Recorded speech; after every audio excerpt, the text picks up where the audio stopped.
네, 여러분 안녕하십니까. 아침에 매일경제 시작하겠습니다. 이번 한 주는요, 제가 진행을 하도록 하겠습니다. 오늘 조간신문에 실린 사진부터 살펴보겠습니다. 문재인 대통령이 공식적으로는 오늘부터 휴가입니다. 주말에요. 유네스코 세계유산에 등재된 안동의 공정사를 방문했습니다. 유네스코에 등록된 한국 산사가 7곳이 있는데 문재인 대통령이 유일하게 가보지 못한 곳이 공정사라고 하는데 주말을 이용해서 문재인 대통령이 김정숙 여사와 함께 같이 방문을 했습니다. 다음 사진 보겠습니다. 산불과 태풍, 지진, 지구촌의 주말이 재해로 덮였습니다. 우리나라에도 주말을 토요일에요. 갑자기 소나기가 내리기도 했었는데 세계 각국이 이상고온가요, 산불, 태풍, 지진 등으로 몸살을 앓고 있습니다. 다음 사진입니다. 북한의 선수단이 아시안게임 남북 단일팀을 위해서 우리나라에 들어왔습니다. 자카르타 팔렘방 아시안게임에 출전하는 북한 선수단이 인천공항을 통해 입국하고 있습니다. 여자농구와 카누, 용선, 조정에 출전하는 선수 30명인데요. 한국 선수단과 합동훈련을 한 뒤 단일팀으로 아시안게임에 출전합니다. 이 사진은 베이징 북한 대사관의 외부 게시판에 있는 사진들인데 문재인 대통령과 트럼프 대통령의 사진이 처음으로 등장을 했습니다.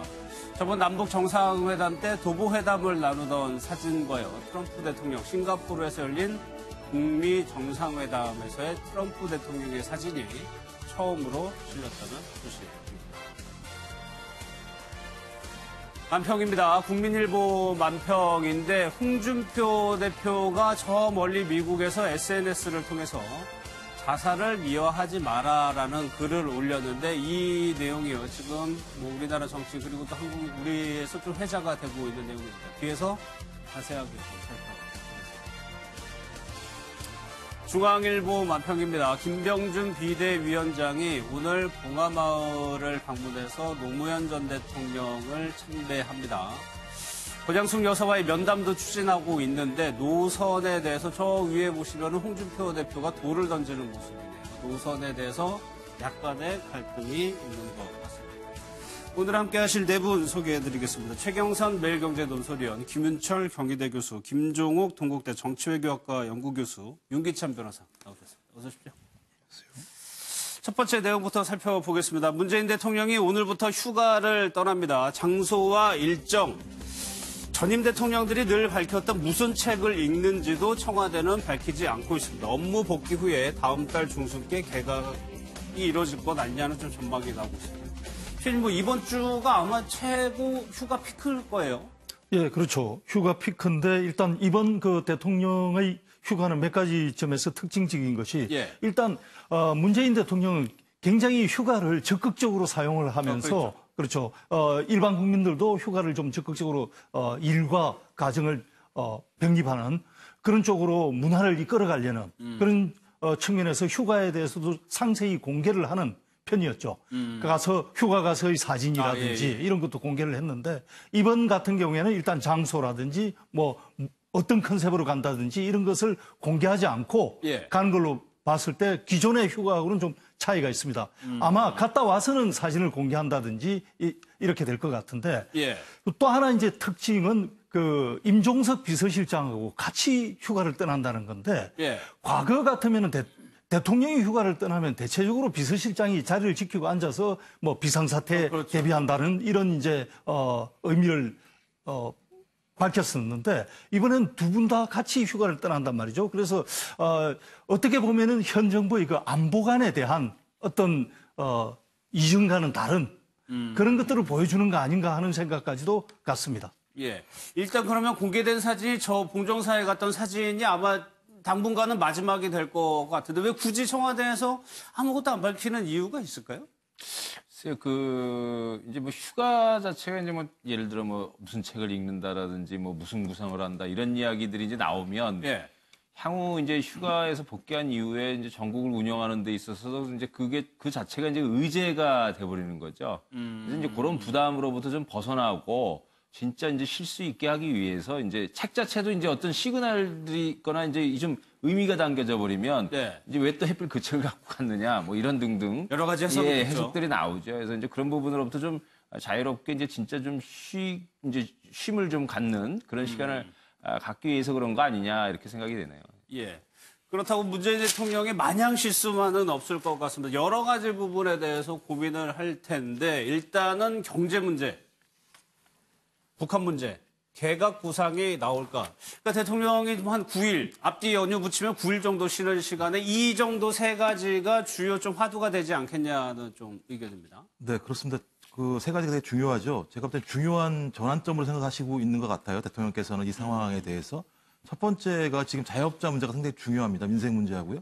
저는 이 문제는 개각 문제하고 그다음에 협치 문제하고 결렬했다고 생각을 해요. 이 문제에 대해서 이 문제를 풀지 않게 되면 소위 문재인 정부의 경제정책이나 민생정책들의 드라이브가 쉽지 않다. 이 문제에 대한 해답들을 좀 고민을 해야 될 것 같고요. 예. 또 두 번째는 비핵화와 그다음에 북한의 비핵화 문제인데요. 적어도 8, 9월쯤에는 종전선언이라 가닥이 좀 잡혀야 될 것 같고요. 그리고 9월, 10월쯤에는 남북 정상회담이 열려야 될 것 같고 예. 또 미국의 중간 선거가 있는 11월 이전에는 소위 비핵화 가시적 성과가 있어야 되는데 거기서 한국이 어떤 역할을 할 것인지에 대한 중요한 또 고민이 있어야 될 것 같고요. 또 마지막으로는 8월 25일 날 민주당이 전당대회를 하게 되는데 예. 실제로 당청 관계를 어떻게 재조정할 것인가의 문제, 이 문제 이런 세 가지의 문제들을 잘 풀러내지 못하게 되면 저는 가면 갈수록 문재인 정부가 쉽지 않은 정국으로 갈 수도 있다는 생각이 들어서 이번 휴가는 뭐 본연적인 휴가의 의미도 있지만 전국 부상에 상당히 중요한 계기로 작용할 수 있다고 생각을 합니다. 그러니까 경제 민생 문제를 해결하기 위해서는 야당과의 협치가 전제가 돼야 된다는. 그렇죠. 왜냐하면 누가 이 문제를 풀 것인지에 대한 개각의 문제랑 이 문제를 풀 수 있는 다양한 입법 제도에 대한 협치 구상들이 작동하지 않게 되면 사사건건 예를 들면 논쟁이 벌어지겠죠. 그럼 국민의 신뢰가 떨어지겠죠. 거기에 대해서 윤기천 변호사께서는 어떻게 생각하세요? 지금 대통령께서 뭐 휴가 기간을 비공개로 쉬신다고 하시는데 제가 볼 땐 마냥 쉬시지는 않으실 것 같고요. 여러 사람 만날 것 같습니다. 불러들여서 만나시든 아니면 행보를 하시든 또는 뭐 깜짝 방문이 언론에 공개되기도 하겠지만 일단 언론을 피해서 다음 그 국정 운영과 관련된 여러 가지 기조를 설정하시고 관련된 사람들 만날 것 같아요. 뭐 개각 관련돼서도 그렇고 지금 문희상 국회의장이 국회 협치를 강조하셨는데 지금 말씀하신 것처럼 야당과의 협치가 반드시 필요합니다. 입법화돼야 되기 때문에. 그래서 여당이 추진하는 법안에 무조건 동의를 해야 협치라는 개념으로 그것을 밝히는 게 아니고 여당도 양보하고 야당도 양보하는 진정한 협치를 아마 이번에 구상을 통해서 밝혀주셨으면 좋겠습니다. 예, 알겠습니다. 다음 내용은 홍준표 전 대표의 SNS. 그런데 홍준표 전 대표가 계속해서 뉴스에 일단 오르고 있네요. 말 자체가 굉장히 논란이 불러일으키게 좀 쓰긴 합니다. 아무래도 미국에 쉬신다고 가셨는데 그런 말들 많이 하죠. 정치가 꼭 마약과도 같다고 말씀을 하시는데 사실 잊혀지는 것을 가장 두려워하는 사람들 중에 한 사람이 정치인들이거든요. 그래서 아마 잊혀지는 것을 두려워해서 말씀을 하시는 것일 수도 있고 아니면은 이 마약과도 같은 정치에서 어떤 이슈가 생길 때마다 뭔가 멘트를 하고 싶은 저 이슈에 대해서 뭔가 말씀을 하시고 싶은 어떤 강박관념이 있을 수도 있다고 보는데 저는 발언 자체는 굉장히 좀 부적절하다고 봅니다. 그러니까 사실은 부분의 팩트는 하신 말씀이 맞아요. 그러니까 예를 들어서 어떤 극단적인 선택을 미화해서는 안 된다든지, 그 다음에 어떤, 돈 받은 데 대한 어떤 죄책감이 작용을 했다든지, 그런 부분에 대한 어떤, 팩트는 맞는데, 전체적인 틀에서 보면은, 그동안 어떤 이제 노회찬 의원이 살아왔던 궤적이라든지, 삶의 궤적이라든지, 어떤 자신의 행동에 대한 책임을, 지면서 어떤 하는 법민이라든지 이런 것들을 전체적으로 보니까 국민들이 거기에 대해서 굉장히 추모하고 가슴 아파하는 것인데 그런 전체적인 틀을 보지 않고 조그마한 팩트들을 보면서 어떤 좀 인간에 대한 어떤 예의를 좀 침해하는 그런 식으로의 발언으로 받아들이니까 이게 꼴통보수 아니냐 하고 다시 또 생각이 되는 거거든요. 그러니까 최 의원님이 말씀하시는 요 자살을 미화하면은 정상적인 사회가 당연히 아닌 거죠. 이 말 자체는 맞다는 말씀. 그렇죠. 자살을 미화해서 안 된다는 말 자체는 맞는 거죠. 그런데 이제 전체 이 사건의 틀에서 보면은 저것을 강조해야 되느냐, 아니면은 지금 현재 전체적으로 다른 것을 강조해야 되느냐, 우선순위가 지금 홍준표 전 대표가 우선순위를 지금 좀 거꾸로 가고 있다는 거죠. 저희 언론에서도 자살 관련 보도는 무조건 자제하라는 게 보도 윤리에 나와 있는데, 그러면 김철 교수님, 이번 노회찬 의원의 사망이 과연 언론이나 국민들이 자살을 미화했느냐?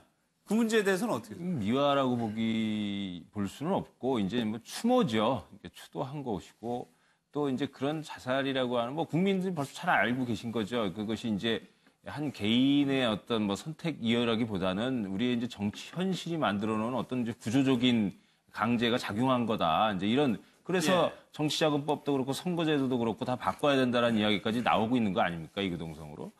그런 측면에서 보면 이제 국민들께서 뭐 미화하다라는 이런 문제가 아니고 이제 안타까움 속에 그런 추도. 그래서 이제 향후에는 또 이런 이제 이런 일이 일어나지 않았으면 좋겠다라고 하는 의사를 표시한 그런 부분인 거죠. 그래서 이제 미화라고 하는 거는 뭐 이제 뭐 예를 들어 그런 거죠. 정말 뭘 잘못했는데 뭐 이제 그것이 참 그거 자체가 아름답다라고 얘기를 하는 것을 이제 우리가 이제 미화라고 하는 건데, 뭐 가령 우리 홍준표 대표는 또 이제 예전 뭐 특활비 관련돼 가지고 생계비로 썼다라든지 뭐 이런 시비들도 있지 않았습니까?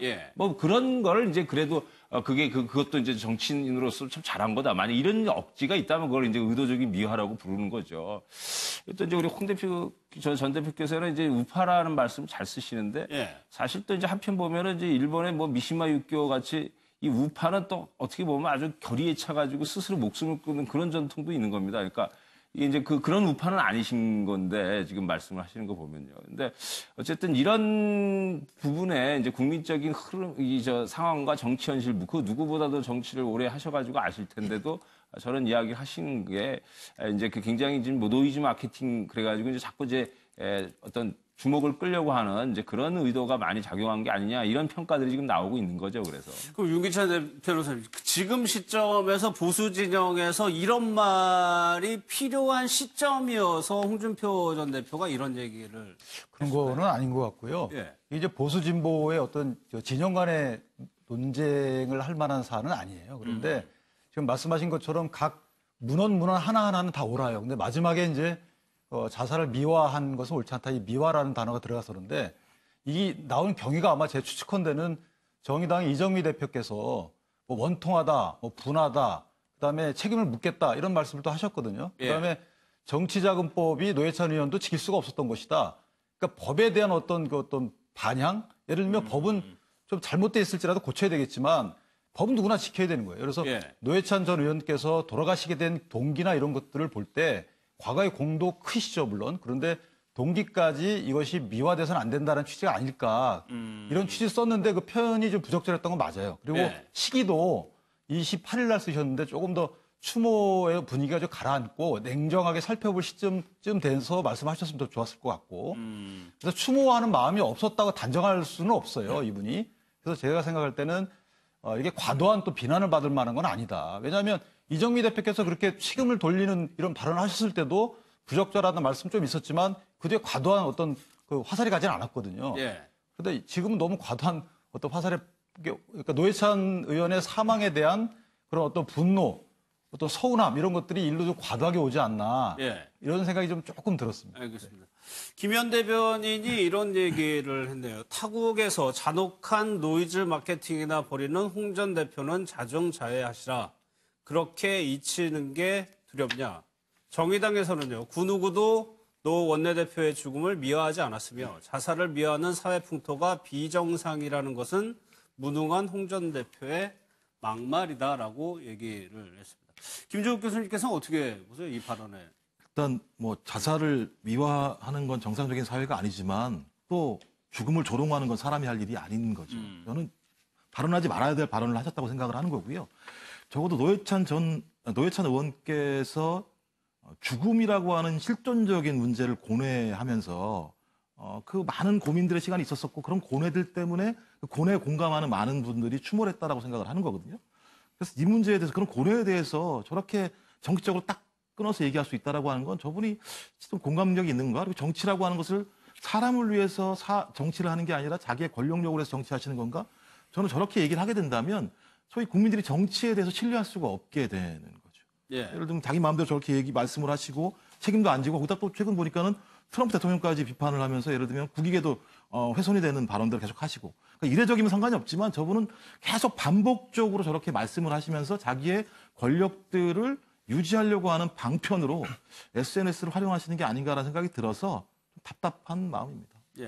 근데 홍준표 전 대표는 본인이 이제 얘기를 하면서 그게 이제 국내 정치에서 논란이 되고 화제를 불러일으킨다는 거를 잘 아는 것 같아요. 자기의 존재감은 드러낼 수 있겠지만 예. 저런 발언이 기본적으로 자기가 책임졌던 자유한국당에도 도움이 안 될 거라고 봅니다. 예. 현재 홍준표 전 대표는 지방선거 참패에 대한 책임을 지고 미국으로 떠난 상태고 그렇다면은 그 책임을 지는 차원에서 당분간 자숙하고 있는 게 맞습니다.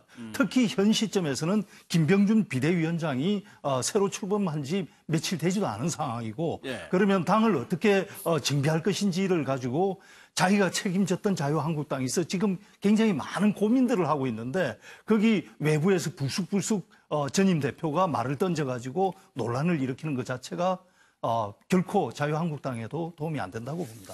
그럼 유기찬 변호사님, 당내에서는 당 외에서는 그 한국당을 지지하는 분들은 이런 거를 어떻게 봅니까? 지금은 이제 평당원 신분이고 어쨌거나 책임을 지고 떠나 있는 상황인데 조금 계속적으로 언급을 하는 거에 대해서. 뭐 정치와 관련된 이슈에 대해서 표현하는 것은 사실은 뭐 막을 수는 없는 것이죠. 그러나 제가 말씀하신 대로 당이 지금 새로운 가치 체계를 정립하고자 노력하는 때고 지금 노회찬 전 의원의 사망과 관련돼서는 전 국민이 충분 분위기가 이렇었거든요. 그런데 저런 이제 오해 살 만한 또는 해석의 여지가 있는 말씀을 하시는 것은 조금 생각을 더 해보셨으면 좋았겠다 이런 생각은 듭니다. 알겠습니다. 이 부분과도 어느 정도 좀 관련이 돼 있는 것 같은데 김병준 비대위원장이요. 오늘 김해 봉하마을을 찾아서 노무현 전 대통령의 묘소를 참배합니다. 가치 재정립을 위한 통합 행보라는 평가가 나오고 있는데 김은철 교수님, 이 현상 자체는 어떻게 보세요? 김병준 위원장이 잡고 있는 이 방향에 대해서. 글쎄요, 뭐 지금 김병준 비대위원장께서 갖고 계신 어떤 뭐 이제 그런 개인적인 인연, 노무현 전 대통령과의 이런 부분들을 고려했을 때는 뭐 이제 큰 일을 시작하시니까 이게 이제 참배도 가고 그럴 수 있다고 보여지는데 그것이 지금 이제 그 자유한국당이 앞으로 나가야 할 길에 이제 어떤 의미를 갖는지 이 부분이 이제 좀 명확하게 부각되고 있는 것 같지는 않아요. 오히려 시비만 불고 있는 거죠. 당내는 왜 이제 노무현 전 대통령을 저기 이제 뭐 칭찬하고 그러고 그러느냐 이런 이야기가 이제 나오고 있고 또 한편으로는 민주당 쪽에서는 자꾸 이제 그 노무현 전 대통령 이름 갖고 팔아먹지 마라 뭐 이런 또 비판이 나오고 있고요. 그래서 오히려 상당히 좀 이제 시끄러운 부분만 이제 갖고 오는 가운데 이 자유한국당이 실제 어디로 가야 되느냐라고 하는 가치 재정립이라고 그러는데 그 가치가 이제 어디서 만들어질 것인가에 대해서 좀 선명하게 아직은 드러나고 있지 않은 이제 그런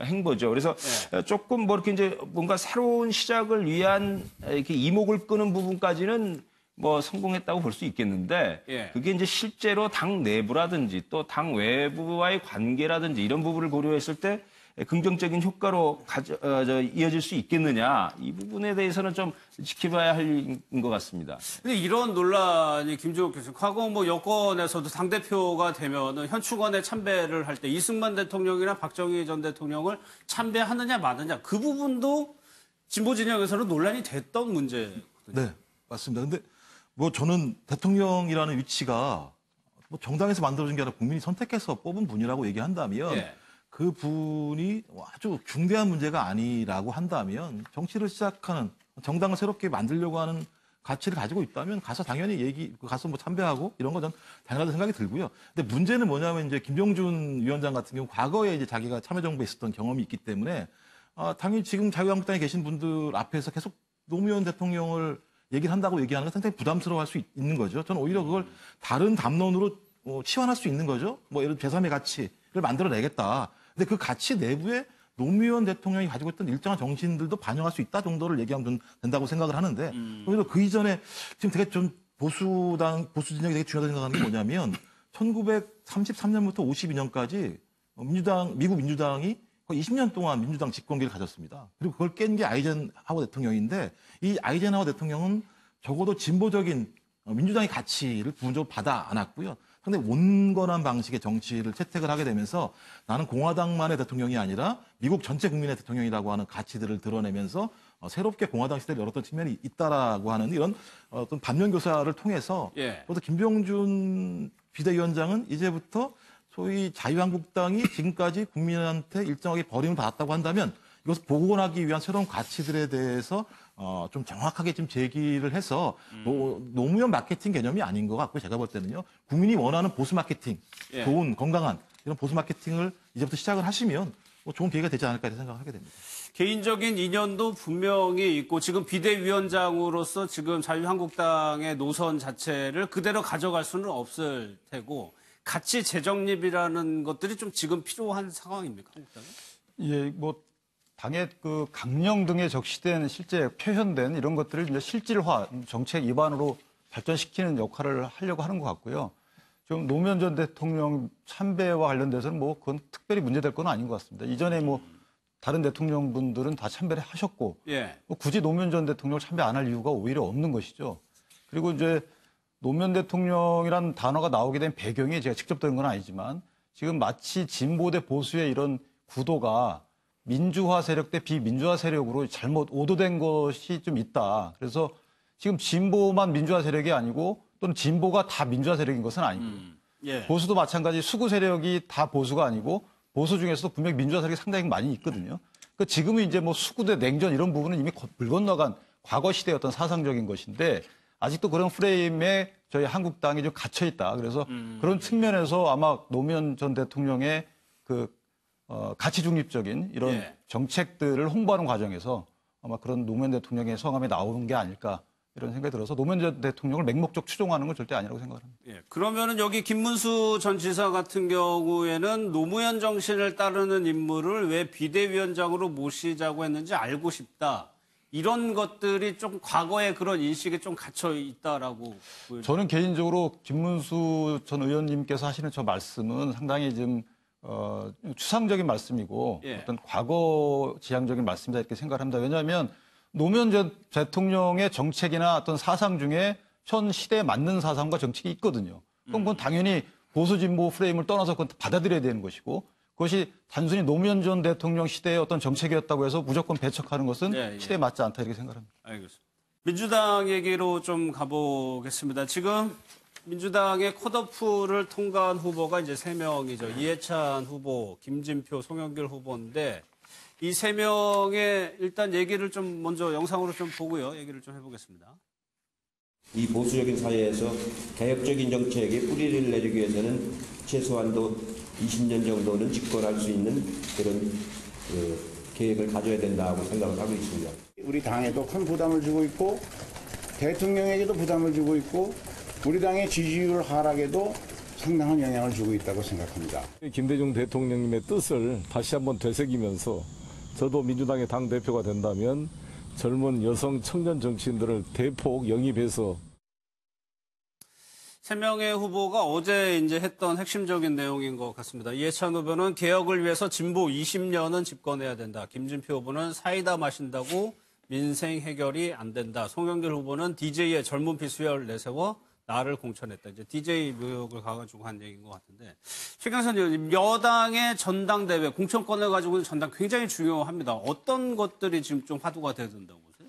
일단 세 분이 컷오프를 통과해가지고 마지막으로 경쟁하게 됐는데 세 분의 어떤 스펙트럼이 정말 잘 짜여진 것 같습니다. 일단 연령대부터 70대, 60대, 50대. 아, 그러네요. 예, 그렇게 돼 있고 그다음에 이제 각자 주장하는 것들이 기본적으로 어떤 노무현 정신을 이어가자는 분이 계신가 하면은 경제부총리를 지낸 어떤 강점을 통해 가지고 최근에 어떤 문재인 정부가 가장 어떤 국정에 있어서 과제로 삼는 것이 경제 부분인데 그 경제 부분을 또 내세우는 분이 한 분 계시고 김진표 그다음에 또 한 분은 이제 젊은 비수열 그래서 당원들이 이 과정에서 뭔가 다양한 스펙트럼을 놓고 선택할 수 있게 됐다는 것이 이번 전당대회에서 좋은 점이라고 볼 수 있겠습니다. 예, 알겠습니다.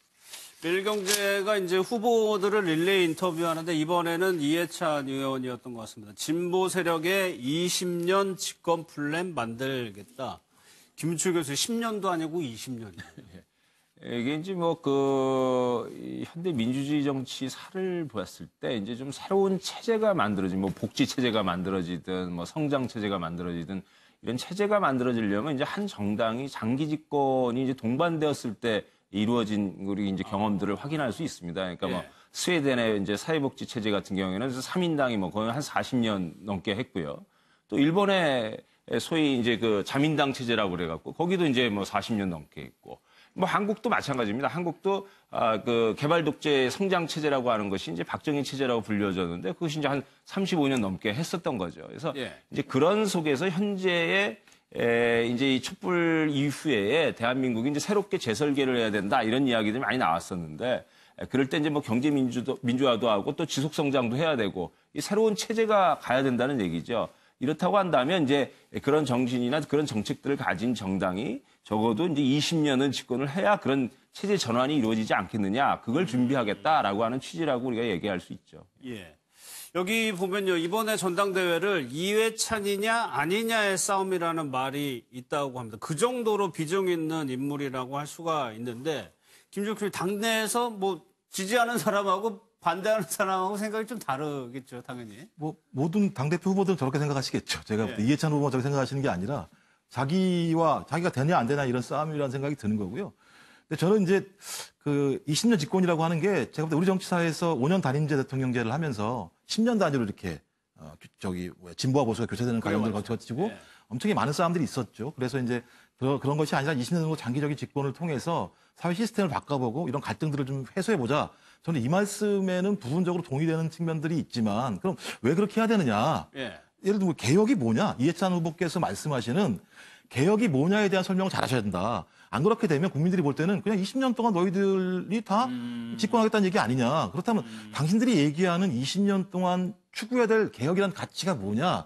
여기에 대한 설명을 먼저 하시는 것이 국민들에게 오해를 사지 않게 할 수 있으며 또한 과거 보더라도 민주당이 상당히 상황이 좋았을 때 오버하는 경우도 상당히 많았습니다. 그런 측면에서 좀 겸손할 필요가 있는 건데 저는 용어 하나하나도 제가 볼 때는 좀 더 섬세하게 쓰실 필요가 있을 것 같고요. 왜냐하면 저분께서는 이미 집권당에서 좀 총리도 하셨고 다양한 역할들을 모든 걸 하셨기 때문에 저분의 말씀 하나하나가 상당히 중요한 예를 들면 의미가 있기 때문에 거기에 대해서도 좀 정제된 표현을 통해서 무엇을 얘기하려고 하는지 정확히 말씀하실 필요가 있다는 생각이 듭니다. 그 20년에 대해서 구체적으로 왜 20년을 해야 되는지를 같이 보여준다는 말씀이신 거. 그런데 최 교수님, 글쎄요. 이 당청 관계라는 것도 굉장히 중요한 한 축인데 문재인 대통령의 입장에서 보면은 이해찬 후보가 마냥 편한 사람은 아니잖아요. 아무래도 그렇죠. 캐릭터 자체가 과거에 총리를 하실 때도 책임 총리를 하시면서 굉장히 자신의 강단을 강하게 주장하셨고 그다음에 이제 요번에 사실은 20대 국회에서 국회에 합류하는 과정에서도 상당히 여러 진통을 겪으셨죠. 그래서 이제 지금 현재 제가 이제 당 지지율이 나오고 있는데 더불어민주당이 사실은 거의 2위하고는 비교가 할 수 없을 정도로 독주를 하고 있는 상황이고 그렇게 본다면은 대통령 중심으로 사실은 당청 관계가 현재로서는 말끔하게 유지될 일단 기본적으로 정당 지지율이 저렇게 높고 대통령 지지율이 높은 상황에서는 사실은 당청 협력이 굉장히 잘 된다고 봐야 되거든요. 잘 된다고 봐야 되는데 그럼에도 불구하고 방금 말씀하신 이제 이해찬 총리의 캐릭터가 과연 문재인 대통령의 어떤 국정을 일방적으로 어떤 뒷받침하는 것일 것이냐, 아니면은 부분해서 그 정책의 스펙트럼을 달리 가져갈 것이냐, 그 부분에 대해서는 개인적인 캐릭터도 많이 작용할 거라고 봅니다.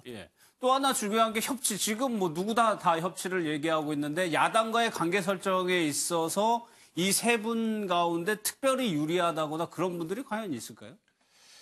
특별히 유리한 분이 있을지 몰라도 특별히 좀 껄끄럽다. 좀 협치가 원활히 되지 않을 것 같다라는 분은 있죠. 제 생각에는 많이 예전에 언급됐지만 사실 이해찬 전 총리께서 예전에 보수 괴멸론까지 말씀을 하셨던 정확한 워딩으로 말씀드리면 보수 괴멸을 통해서 20년 집권 이렇게 지금 표현이 되는 거거든요. 그럼 괴멸론을 주장한 그 대상과 협치가 가능하겠느냐. 첫 번째 문제고 두 번째는 지금 문희상 국회의장이 되셨는데 예. 문희상 국회의장께서 협치를 굉장히 강조하셨습니다. 지금 문재인 대통령의 어떤 개혁 구상을 위해서는 입법적 뒷받침이 필요하고 이건 야당의 협조가 반드시 필요한 거거든요. 그런데 이해찬 전 총리께서 되시면 과연 국회와의 관계가 원활하겠느냐. 그래서 국회와의 관계도 협치상 문제가 있고 야당과의 관계도 문제가 있지 않을까. 이런 좀 걱정이 좀 되긴 돼요. 예. 다만 이해찬 전 총리께서 이제 소득주도 성장에 대해서는 좀 비판적 시각을 보고 계시기 때문에 그 부분은 좀 경제적 변화가 좀 있지 않을까 이렇게 기대는 해봅니다. 알겠습니다. 다음은요. 이번에 민주당 당권 레이스에 이재명 경기도지사가 새로운 쟁점으로 떠오르고 있다. 중앙일보 기사인데 김진표 후보가 이런 얘기를 했어요. 의혹을 언제까지 끌 것이냐. 그러니까 최 교수님, 이 김진표 후보의 발언이 뭐 갑작스럽게 나온 게 기자간담회에서 나왔다는 것 때문에 어느 정도 좀 무게감이 더 있는 것 같습니다. 일단 전당대회에서 친문표를 어떻게 자극하고 끌어들일 것이냐 이런 것들이 상당히 반영됐다고 봅니다.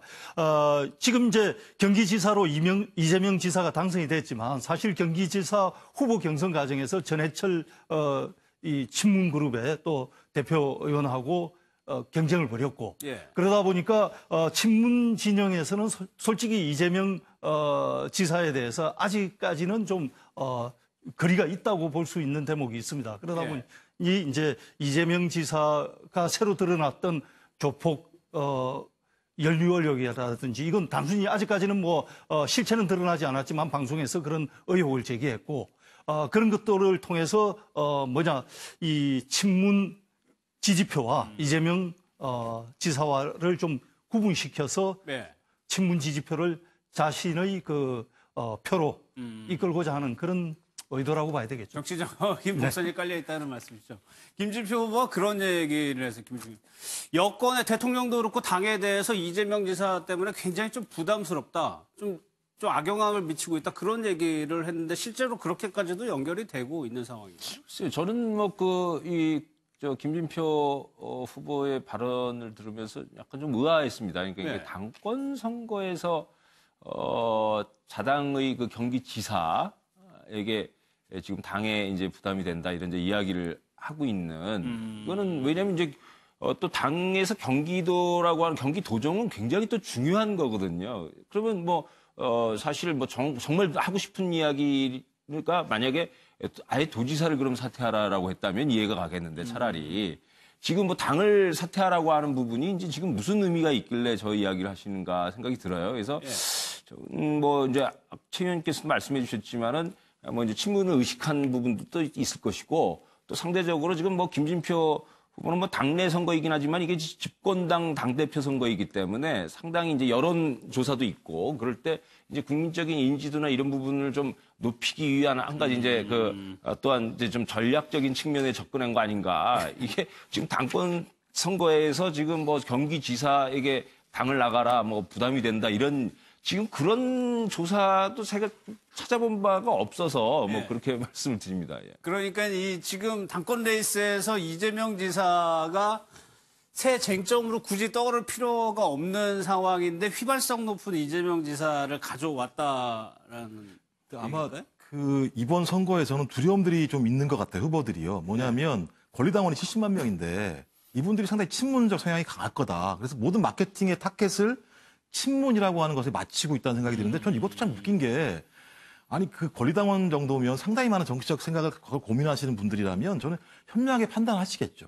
현안의 쟁점들이 중요한 건데 갑자기 민주당 후보로 나와서 경기도 지사에 당선되신 분한테 탈당을 하라고 얘기하는 건 소위 그 투표를 행한 경기도 유권자에 대해서도 상당히 무시하는 발언인 거죠. 제가 볼 땐. 전 그래서 이건 좀 번지수가 잘못된 것 같다. 오히려 지금 저 중요한 문제들은 민생 경제 문제에 대한 국민들이 극도의 예를 들면 위기를 느끼고 있는 상황이라고 얘기한다면 당대표, 집권당 당대표 후보라면 이 문제에 대해서 끊임없이 제기를 한다는 생각이 들고요. 그걸 잘하는 사람들을 적어도 권리당원들이 나름대로 뽑으려고 선택을 하겠죠. 하겠죠. 그래서 좀 상당히 좀 잘못된 마케팅을 이재명 마케팅을 한 것 같다라는 생각이 들고요. 하지만 저는 이재명 경기도 도지사도 좀 말씀을 좀 자제하실 필요가 있다는 생각이 들어요. 왜냐하면 뭐 힘 있는 강자들이 나를 싫어하는 것 같다 이런 말씀이 있는데 아니 지금 경기도지사만큼 힘 있는 강자가 세상에 어디 있습니까? 그러니까 계속 말과 말의 싸움들이 이런 갈등들을 유발해내고 그런 갈등들이 오히려 민주당의 지지도에 악영향을 주고 이런 싸움들이 소위 지키려고 하는 대통령에게 문제가 되는 상황들로 가는 건 스스로 좀 자제할 필요가 있다라는 생각을 합니다. 근데 이재명 지사의 그때 방송사의 보도 내용이 상당히 논란을 불어일으켰고 의구심을 가진 분이 상당히 많다면은 당권 주자의 한 명이 이런 의견을 좀 반영해 주는 거는 좀 필요한 건 아닌가요? 그러니까 뭐 그 같은 당내에서 저렇게 말씀을 해주시면 그만큼 또 영향력이 있겠죠. 그 부분은 저는 뭐 특별히 어떤 의도가 있긴 있는 것 같아요. 왜냐하면 친문의 어떤 뭐 구심점이 본인이 되고자 한다 또는 지난 경선에서 혹시 된 게 아닌가. 본인이 친문표를 가장 많이 얻은 게 아닌가 이런 생각도 들고요. 혹시나.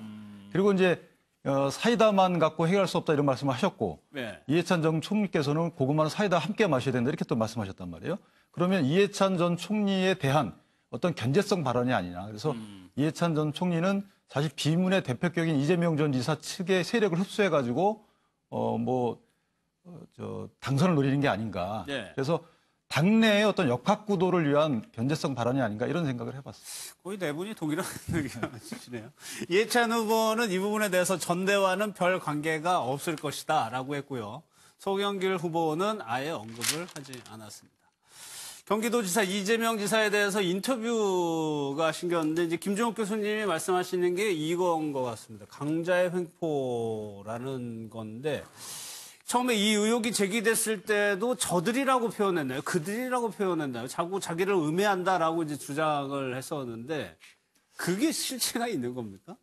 그 실체를 딱 어느 그룹이라고 말한 적이 없었죠. 그냥 추상적으로 표현을 하고 있는데 그런데 방송이 제기한 또 의혹 자체는 뚜렷하게 구체적으로 의혹이 제기가 됐습니다.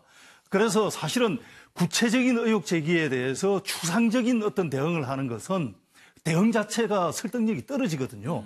그래서 이 사안 자체는 기본적으로 청와대 국민청원 사이트에도 많은 사람들이 지금 이미 수사를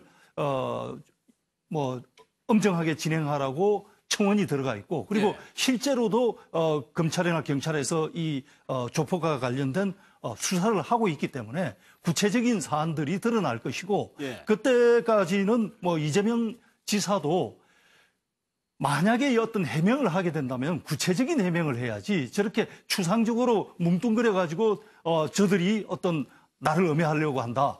이런 어떤 좀 대응은 글쎄요 국민들의 그 설득력을 가질 수 있을까 하는 의문이 듭니다. 그러니까 큰 틀에서는 이렇게 얘기를 하고 있고 구체적으로는 블로그 보면 아주 장문으로 구체적으로 해명을 하고 있습니다. 여기 보면은 억강 부약을 해결책으로 제시를 했는데 강자들의 횡포를 막고 약자들을 부양해 잘 살게 하는 게 정치의 본질이다.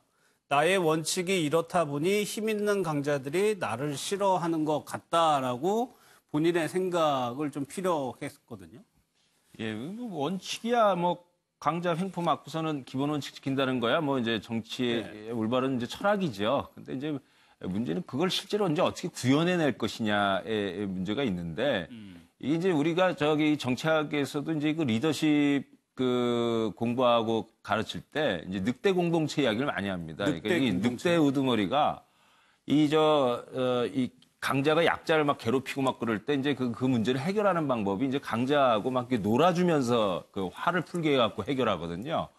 그러니까 이제 이게 강자랑 경기지사가 나서서 이제 강자랑 맞서 싸운다고 해갖고 문제가 해결되는 게 아니라는 이야기입니다. 그러니까 이게 이제 그 약자를 지키기 위해서라도 이제 강자를 횡포를 못하게 이제 막는 방법이 좀 화해를 이끌어내고 이제 또 화쟁이라고도 하고 합니다만 이런 길을 가셔야 되는데 이제 자꾸 지금 전선을 치는 거죠. 이제 이렇게 좀 정치를 한편으로는 음모의 세계, 또 한편으로는 전쟁의 세계, 이제 이런 부분으로 이제 자꾸 연결을 시키면 이게 이제 나중에 설사 이 올바른 정치 철학을 갖고 계시고 그거를 구현할 의지가 이제 있다 하더라도 이 점점 이제 그 주변에 약자들은 이제 그런 사이에서 피해를 보게 돼 있거든요. 이제 그런 싸움 속에.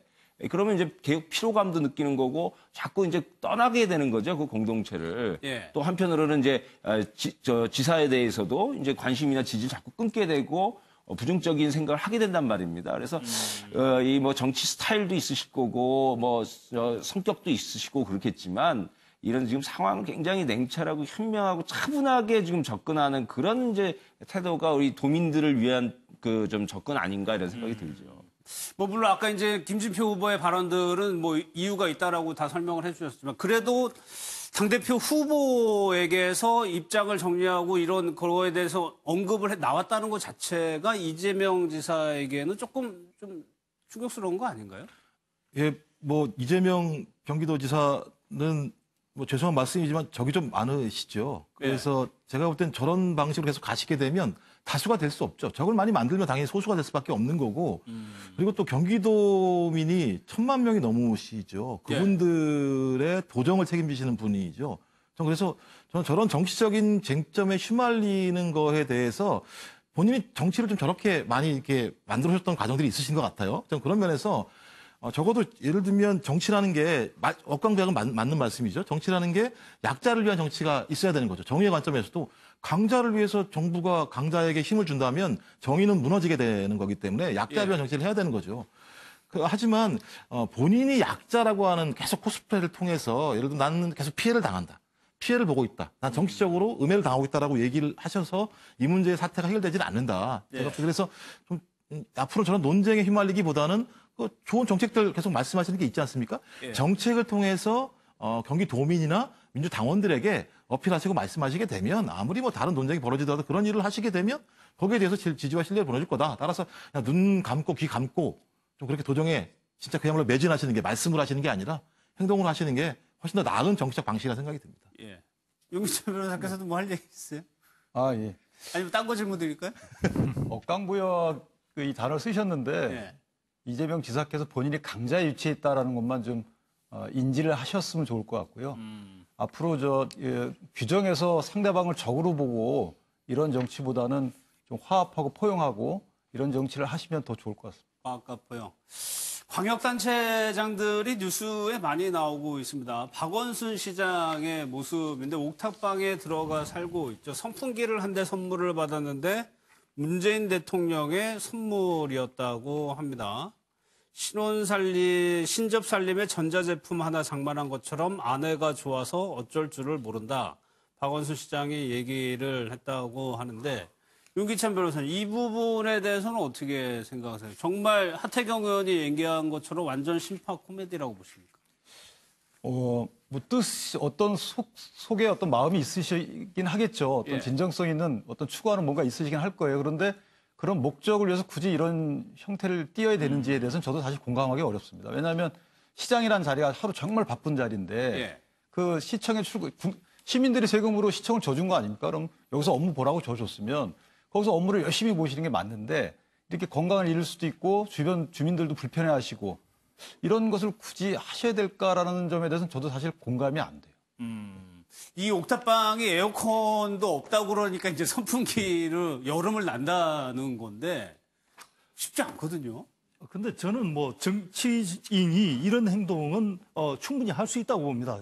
기본적으로 이렇게 하는 것 자체가 이벤트죠. 이벤트를 하는 것이면 뭐 누구도 부인할 수 없는 것이고 그런데 정치인이 이런 이벤트를 하는 것 자체가 사실은 시민들하고 좀 더 가깝게 있다. 정치인이 시민하고 완전히 분리되어 있는 건 아니다. 하고 또 보여주는 이벤트이기도 하거든요. 그래서 과거에 보면은 뭐 김문수 전 경기지사가 택시를 몬다든지 이런 것들이 사실은 그냥 시민하고 정치인들이 멀리 있지 않고 가깝게 있다는 걸 보여주는 것이고 특히 박원순 시장 같은 경우에는 과거에 서울시장 관저를 옮기면서 호화관저 논란까지 있었습니다.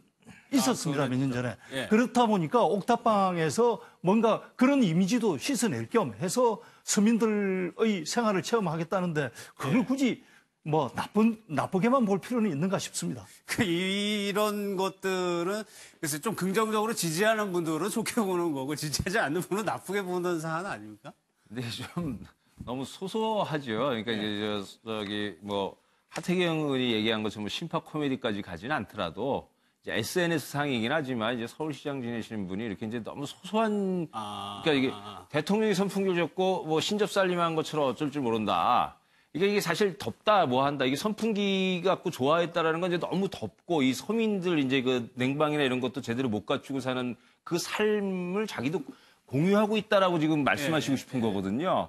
그러면 이제 사실은 이제 뭐 이렇게 동네 돌아다니고 그러면서 뭐 이 선풍기 대통령이 하나 주셨는데 이 또 선풍기가 필요한 사람 먼저 좀 찾아봐야겠다라든지 좀 더 나가셔야 되는데 이제 글쎄 뭔가 이제 감성 정치의 측면에서 접근하시려고 했기도 했고 또 대통령께서 이제 이렇게 선풍기를 보내셨다라는 거가 이제 또 한편으로 의미도 있고 그래서 이제 저렇게 올리시는지 모르겠습니다만 전반적으로 좀 너무 이렇게 이제 소소하게 끌고 가는 거 아닌가. 분명히 또 어떤 측면에서는 지금 저런 그 선풍기 줘갖고 좋아하는 것 말고도 지금 하고 계시는 일이 있으실 텐데 분명히 그 동네 분들과 만나서 얘기도 하고 현장 답사도 하고 그러실 텐데 그런 부분들을 조금 더 알리는 게 이제 더 지금 과제가 아닐까 생각이 듭니다. 예.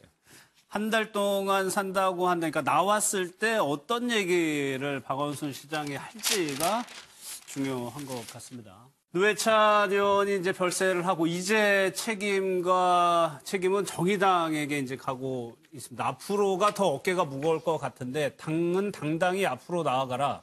노회찬의 유지를 새기면서 정치 개혁을 집중하면서 다시 뜨는 정의당입니다.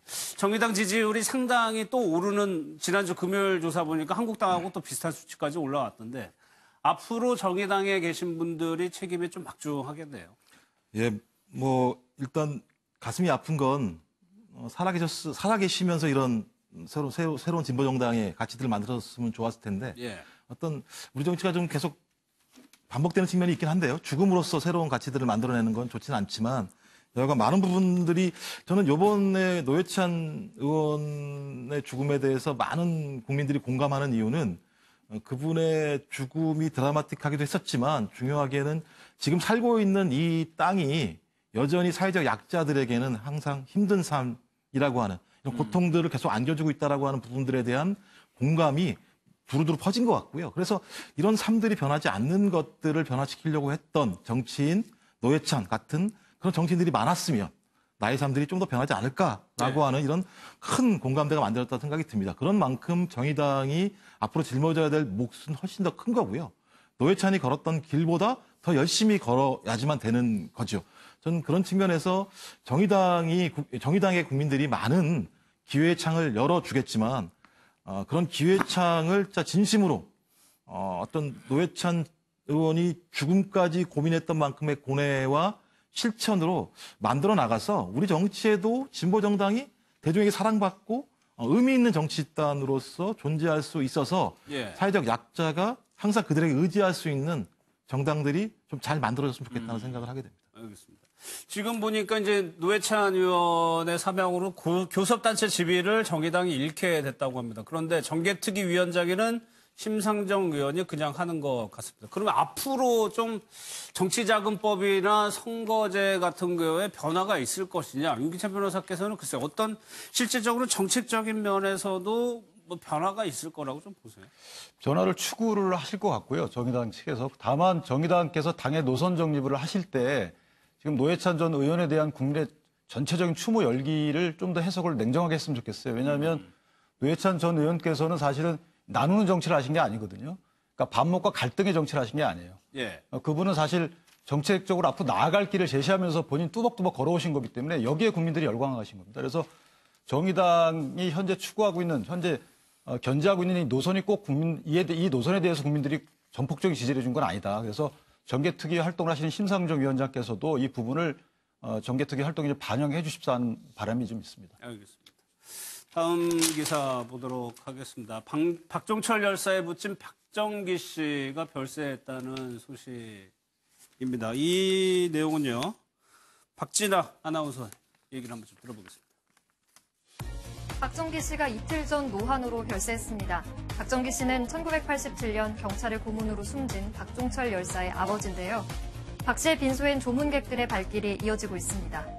먼저 이틀 전 오후 퇴환 변호사가 빈소를 다녀갔는데요. 과거 박종철 열사의 고문치사 사건 담당 검사였죠.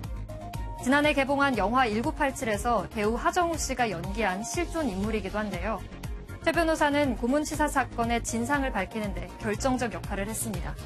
당시 경찰이 박종철 열사의 시신을 화장해서 진실을 은폐하려 했는데 이를 막고 부검이 이루어지도록 한 겁니다. 이어 장례 이틀째였던 어제도 고인의 가는 길을 추모하는 애도의 물결이 이어졌는데요. 조국 청와대 민정수석과 임종석 대통령 비서실장이 빈소를 찾았습니다.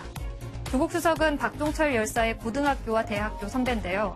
조 수석은 조문에 앞서 박정기 씨에게 수고 많으셨다.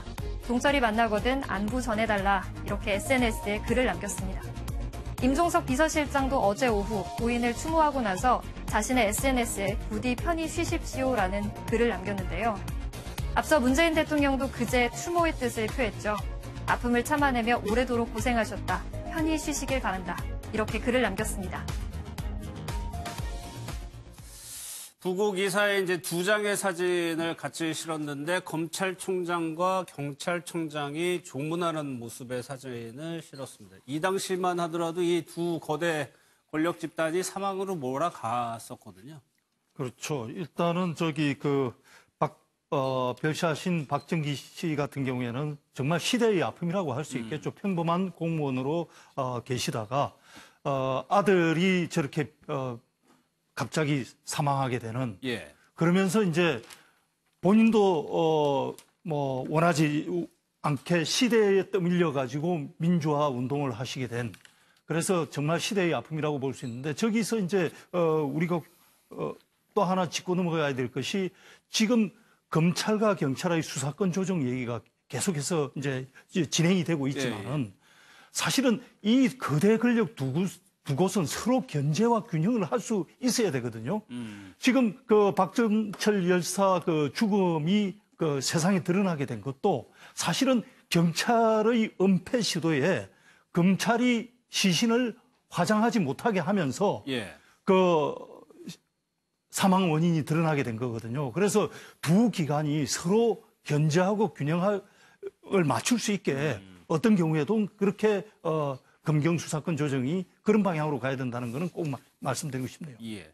그러니까 아들의 사망으로 인해서 어떻게 보면 아버지의 인생, 그 이후의 인생이 완전히 이제 바뀌어 버린 분들이 많았죠, 사실 80년대. 예, 맞습니다. 그러니까 우리 이 박종철 열사 아버님이 이제 박정기께서도 그러시고 또 이제 그 당시 이제 민주화 운동 하다가 이제 목숨을 잃었던 많은 이제 청년 학생들 그들의 이제 부모님들께서 이제 민가협이죠. 그러니까 이제 그 학생들 부모님들이라든지 또 이제 육아협도 있고요. 이미 이제 세상을 떠난 이제 구속 수배당했던 또 그 피해자들의 가족들 이분들이 그냥 이제 자기 자식들의 안위라든지 걱정 혹은 뭐 그들의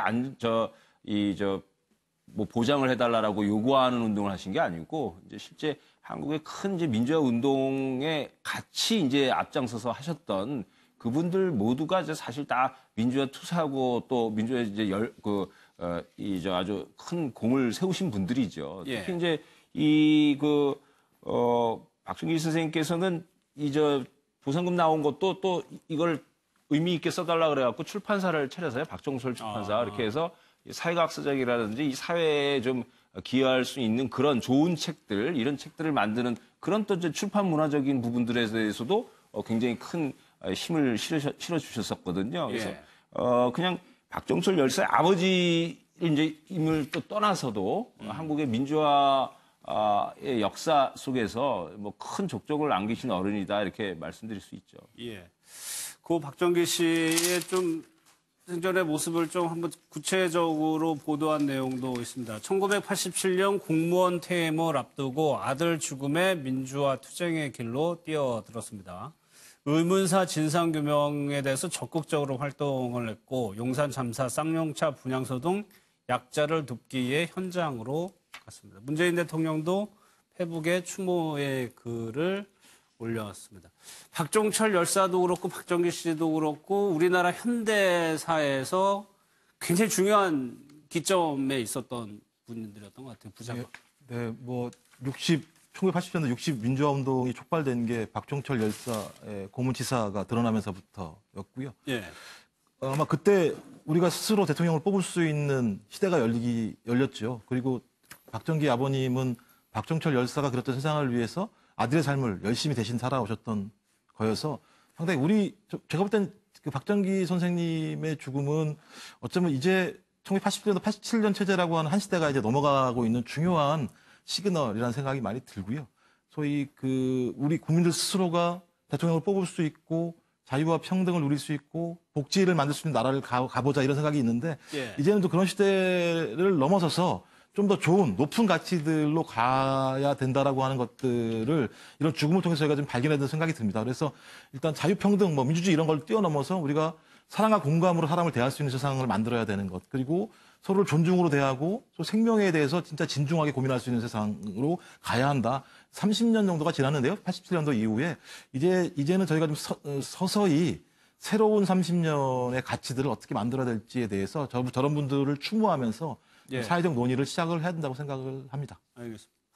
북한 관련 기사도 살펴보겠습니다. 미국에서의 한국 정부에서 방관하는 거 아니냐는 의심하는 분위기가 있다는 겁니다. 최근에 폼페이오 국무장관과 조명군 통일부 장관의 이례적인 통화가 이런 것들을 반영하는 거 아니냐. 유기찬 변호사님, 미국에서는 그러니까 아무리 우리나라라고 하더라도 제재가 허술해지는 건 안 된다는 그런 분위기인 것 같아요. 예, 뭐 당연한 지적을 한 것 같고요. 왜냐하면 그 밀 수출의 어떤 루트까지도 이렇게 알려줬다는 겁니다, 우리나라한테. 그런데도 이에 대해서 어떤 조치가 없으니까 다시 한번 사실 경고성 발언을 한 것 같고요.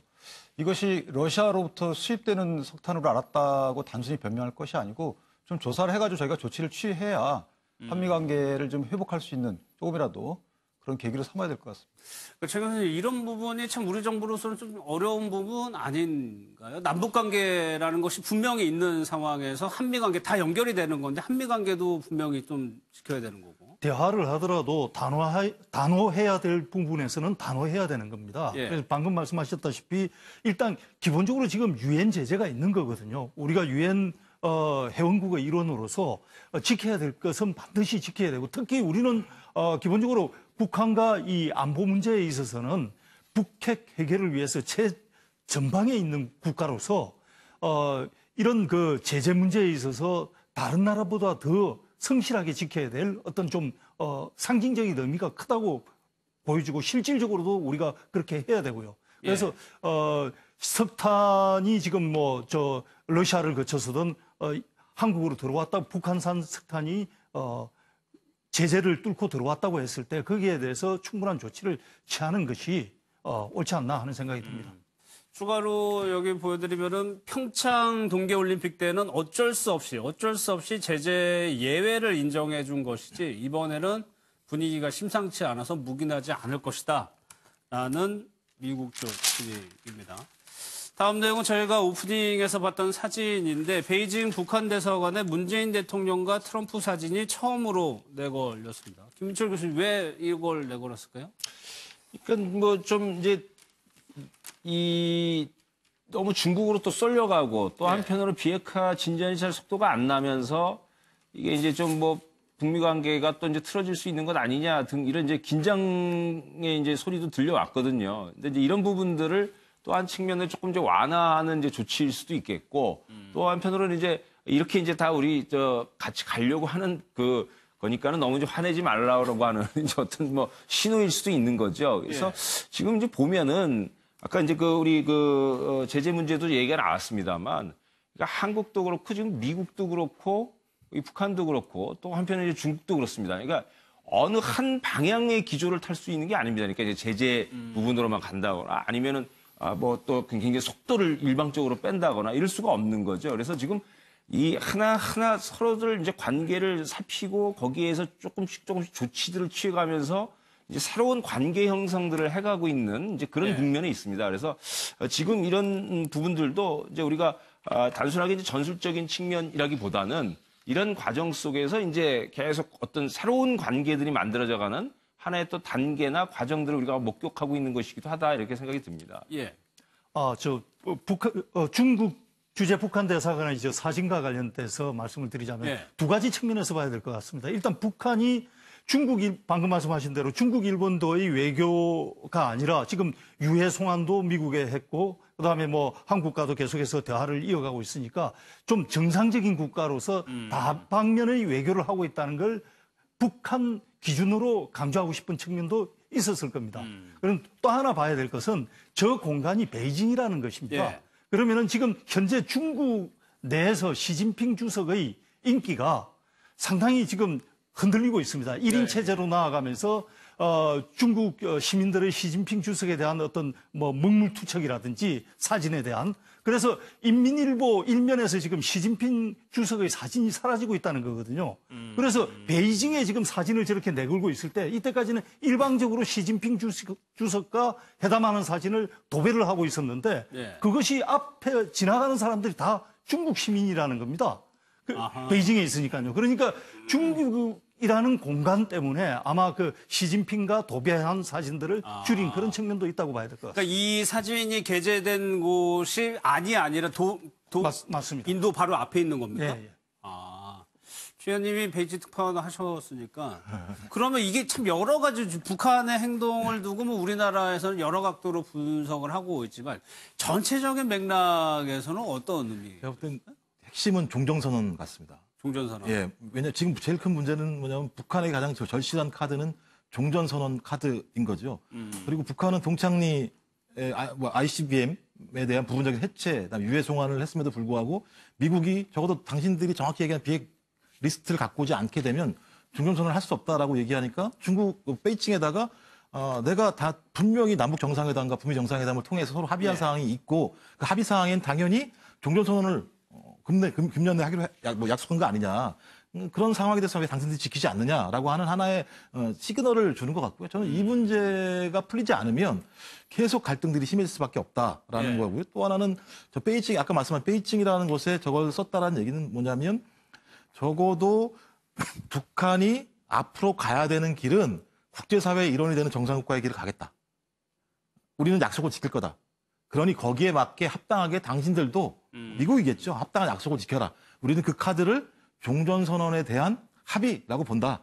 우리 그거 하자. 그거 하게 되면 그다음 카드들을 계속 제시하겠다라고 하는 좀 정치적인 고도의 국제 정치적인 하나의 전술적인 행위라고 생각하게 듭니다. 근데 미국의 고민은 종전선언은 사실 비핵화하고는 상관이 없는 거니까 마냥 이걸 종전선언 쪽으로 편을 들어줄 수는 없는 거잖아요.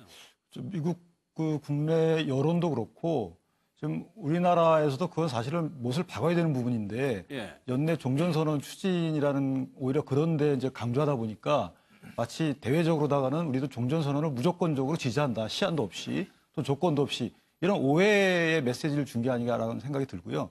종전선언을 하게 되면 사실 정치적 선언이기 때문에 큰 법적 효력은 없습니다. 다만 종전선언을 이후에는 평화협정을 가야 되고요. 평화협정 하게 되면 유엔사가 있을 이유가 없고 그러면 미국 군대가 또 철수를 해야 될 문제가 생기고요. 또 NL 문제가 또 생깁니다. 이런 여러 가지 후속적인 조치에 있어서 상당히 제약을 받는다, 미국이. 또 우리나라도 마찬가지고. 따라서 종전선언에 얽혀있는 여러 가지 문제점들을 해결한 이후에 이 문제를 같이 어떤 비핵화에 상응하는 전략으로 가야 되지 종전선언을 우리가 시험 박아서 미리 이거를 북한에 준다. 이 부분은 사실은 협상 전략에서도 문제고 우리 국방 전략에서도 큰 문제라고 생각합니다. 알겠습니다. 다음 내용도 살펴보겠습니다. 지금 장영달 기무사 개혁위원장의 언급인데요. 기무사 수장을 장기적으로 민간이 맡을 수도 있다. 기무사 관련해서 여러 가지 아이디어가 나오고 있는데 장기적이라는 좀 전제가 있습니다만 민간에게 넘기는 거, 그 부분은 좀 어떻게 해요? 일단 기무사의 역할을 견제해 둘 것이냐, 아니면 통제해 둘 것이냐, 여기에 따라서 저게 이제 달라지는 것 같습니다. 견제해 둔다면은 일단 국방부 장관을 중심으로 군이 움직이는 데 대해서 뭔가 어떤 외부에서도 이 군의 정보를 언제든지 알 수 있게끔 해서 이렇게 견제가 될 수 있게 하는 측면이 있는데 그런 경우에는 기무사 사령관이라든지 아니면 부사령관이라든지 민간인을 적절하게 수혈해서 내부 간의 견제가 될 수 있도록 하는 방법도 있겠죠. 그게 아니라 통제에 초점을 준다면 예를 들어서 국방부 장관을 정점으로 해서 군이 일사불란하게 움직이도록 하는 그런 군의 통제에 초점을 맞춘다면은 아마 군인이 하는 게 맞을 것 같은데 현재 입장에서 본다면은 이제 기무사의 그동안의 월권이라든지 이런 어떤 역할 때문에 견제에 조금 더 통제보다는 견제에 좀 초점을 맞춰서 어떤 조직 구성이라든지 뭐 민간인 수혈이라든지 이런 것도 검토할 수 있는 게 아닌가 싶습니다. 장영달 위원장은 이제 장기적으로라고 이제 전제를 달긴 했는데 그 부분도 조금 논란이 될 수 있을 것 같아요. 지금 당장 기무사가 과감한 개혁이 필요한 거 아니냐라는 의견도 좀 있는 상황이거든요. 예, 맞습니다. 그러니까 지금 기무사 수장을 군이 맡느냐 민간이 맡느냐의 문제가 쟁점은 아닌 것 같고요. 뭐 기무사가 이제 기본적으로 이제 뭐 군이 만들어졌을 때 이제 예전에는 이제 안에 이제 뭐 불순 분자라든지 이런 그 군 처음에 만들어졌을 때 그래서 이제 보안사라는 측면으로 해서 이제 생겨난 겁니다만 지금은 이제 군에 대한 문민 통제라든지 이제 이런 부분이 원활하게 진행될 수 있는 역할을 이제 좀 강조되어야 되는데 그것이 꼭 기무사라는 걸 유지해 가면서 민간인이 수장을 맡아갖고 해결될 성질의 문제인지 국방장관이 그걸 또 이제 총괄할 수 있게끔 하면 되는데 그래서 이 문제는 아직 지금 기무사 여러 개혁이나 이런 등 또 이제 규명되어야 할 문제도 있는 상황에서 조금 약간 좀 뭐 더 살펴봐야 할 문제 아닌가 생각이 듭니다. 예. 합수단의 수사 내용도 한번 좀 볼까요? 이러면 이번 주 내에 한민구 전 장관을 소환을 하고요. 미국에 체류 중인 조연천 전 기무사령관의 신병을 확보하는 데 조율을 하겠다. 김 교수, 일단 지금 이 두 사람의 얘기를 들어보는 게 가장 좀 실체에 접근할 수 있는 가장 빠른 방법이잖아요. 예, 뭐 지금 핵심은 그 개헌 문건의 핵심은 그건 거죠. 누가 지시해서 어떤 과정을 통해서 만들어졌느냐. 이건 왜 중요하냐면 앞으로 이런 일이 벌어지지 않기 위해서는 그것의 기원을 갖다가 끊지 않게 되면 앞으로 이런 일이 계속 발생할 수밖에 없기 때문에 조사를 통해서 그것을 발범색원해내는 게 가장 핵심인 거고요. 그것이 하나의 수사의 영역이라면 또 하나의 영역은 저는 이제 국방부 장관을 민간이 좀 맡게 해야 된다. 좀 민주주의 대부분 국가들은 국방부의 수장은 대부분 다 민간인이 맡고 있습니다. 그래서 적어도 그 군이라는 구조가 폐쇄적이지 않게 소위 국민의 흐름과 같이 갈 수 있을 정도의 메커니즘만 이 두 가지의 축들을 동시에 좀 진행을 해야 되지 않을까 이렇게 생각을 하게 됩니다. 조현천 전 사령관은 여권 무효와 이러면 이제 강제로 들어올 수 있게 압박한다는 얘기죠. 추방되니까 뭐 강제로 들어오게 되겠죠. 그런데 수사 방향이 지금 조사인지 수사인지에 대한 분명히 개념 정립부터 해야 된다고 생각을 하는 게요. 지금 사실 쿠데타 내란 예비음모죄를 구성 요건으로 놓고 수사를 하는 것이면 실제 병력 이동시킬 수 있는 예하 부대에 그런 것들이 전달이 됐는지 그런 데를 수사를 먼저 하고 그게 만약 입증이 돼가지고 내란 예비음모죄의 구성 요건에 해당할 것 같다. 그러면 누가 지시했는지를 올라가야 되는 것이지 지금은 오히려 거꾸로 올라가고 있거든요. 그래서 이 부분 좀 명확히 해줬으면 좋겠습니다. 알겠습니다. 7월 30일 아침에 매일경제는 여기서 마무리하겠습니다. 시청해주셔서 고맙습니다. 박정기 씨가 이틀 전 노환으로 별세했습니다. 박정기 씨는 1987년 경찰의 고문으로 숨진 박종철 열사의 아버지인데요. 박 씨의 빈소엔 조문객들의 발길이 이어지고 있습니다. 먼저 이틀 전 오후 태환 변호사가 빈소를 다녀갔는데요. 과거 박종철 열사의 고문치사 사건 담당 검사였죠. 지난해 개봉한 영화 1987에서 배우 하정우 씨가 연기한 실존 인물이기도 한데요. 최 변호사는 고문치사 사건의 진상을 밝히는 데 결정적 역할을 했습니다. 당시 경찰이 박종철 열사의 시신을 화장해서 진실을 은폐하려 했는데 이를 막고 부검이 이루어지도록 한 겁니다. 이어 장례 이틀째였던 어제도 고인의 가는 길을 추모하는 애도의 물결이 이어졌는데요. 조국 청와대 민정수석과 임종석 대통령 비서실장이 빈소를 찾았습니다. 조국 수석은 박종철 열사의 고등학교와 대학교 선배인데요. 조 수석은 조문에 앞서 박정기 씨에게 수고 많으셨다. 동철이 만나거든 안부 전해달라. 이렇게 SNS에 글을 남겼습니다. 임종석 비서실장도 어제 오후 고인을 추모하고 나서 자신의 SNS에 부디 편히 쉬십시오라는 글을 남겼는데요. 앞서 문재인 대통령도 그제 추모의 뜻을 표했죠. 아픔을 참아내며 오래도록 고생하셨다. 편히 쉬시길 바란다. 이렇게 글을 남겼습니다.